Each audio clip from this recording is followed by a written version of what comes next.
Sosok prajurit Koat bernama Letda Ayu Astria jadi sorotan dalam acara perlombaan peleton tangkas yang digelar di markas Divisi Infanteri 2 Kostrat Singosari, Malang. Ia menjadi satu-satunya prajurit wanita yang mengikuti perlombaan adu ketangkasan tersebut.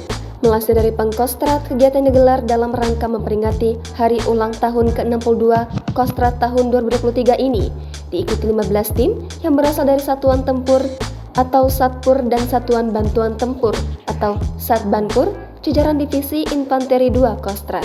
Tiap-tiap tim berjumlah 23 orang yang terdiri dari 1 danki, 1 danton, 1 baton, dan 2 danru, 2 wadandru, dan 16 orang anggota. Pada hari pertama, di mana dalam perlombaan ini prajurit wajib berpakaian dinas lengkap dan helm militer, berlari menempuh rute 5,5 km dengan membawa senjata dan beban cukup berat.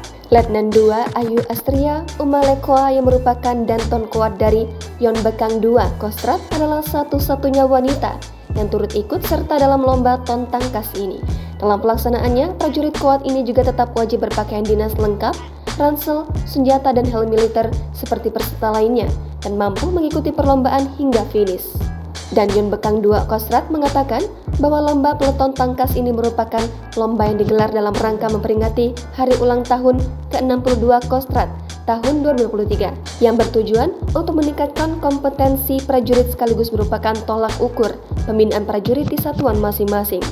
Sementara itu, Letnan 2 Ayu Astria Umalekoa mengungkapkan bahwa lomba ton tangkas seperti ini merupakan pengalaman pertamanya.